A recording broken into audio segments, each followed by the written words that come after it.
আসসালামু আলাইকুম, welcome back to my channel Farzana Fanai. আপনাদের সবাইকে জানাচ্ছি স্বাগতম। আপনাদের মাঝে আজকে আবারও নতুন আরেকটা রেসিপি নিয়ে হাজির হয়েছি। আমি আজকে আপনাদের মাঝে নিয়ে এসেছি সিজনাল তাল এবং তালের বড়া। এখন তো তালের সিজন, তো তালের বড়া যদি না খেই তাহলে তো হবে না, তালের বড়া খেতেই হবে। আর আমি শুধু একা একা খাবো, আপনাদের মাঝে শেয়ার করব না তা তো হবে না। তো আমি আপনাদের মাঝে সেই রেসিপিটা শেয়ার করলাম, আমি কীভাবে বাসায় তালের বড়াটা বানালাম। খুব সহজ সিম্পল একটা রেসিপি।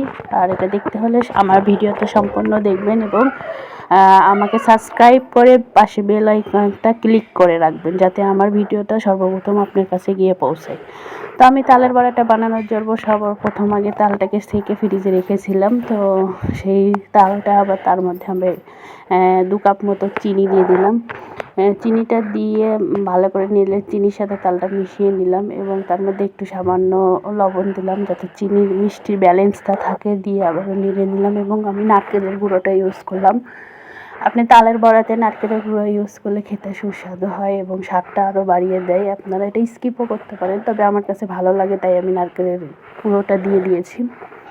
নারকেলের গুঁড়ো দেওয়ার পর আমি 2 মগ পর্যন্ত আটা দিয়ে দিই এবং আটাটা দিয়ে আমি আবারও ভালোভাবে ফেটিয়ে নিলাম, মানে আমি সম্পূর্ণ মিশিয়ে নিলাম, একটুও যেন দানা দানা ভাব না থাকে। আপনারা দরকার হলে ব্লেন্ডারের সাহায্যে বা গিটারের সাহায্যে ব্লেন্ড করে নিতে পারেন।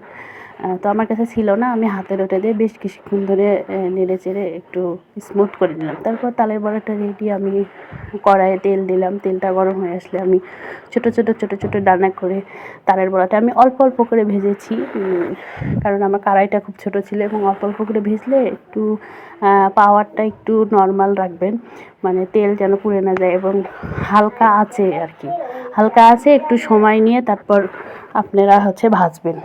হ্যাঁ, ঠিক আছে। তো এভাবে আপনারা ভেজবেন। তারপর যখন লাল লাল হয়ে আসবে, আপনি চুলা থেকে ছাঁকনা দিয়ে সেঁকে নামিয়ে একটা টিস্যুর উপরে রাখবেন যাতে বাড়তি তেলগুলো চুষিয়ে নেয়। তো দেখেন আমার কতটা তুলতুলে নরম তালের বড়া হয়েছে। তো আপনারা এভাবে তালের বড়া বাসায় বানিয়ে খাবেন, দেখবেন খুব সুস্বাদু। এবং একের পর এক আমি এভাবে 5-7টা করে ভেজে ভেজে এই যে আমার ফাইনাল লুক। তো আল্লাহ হাফেজ।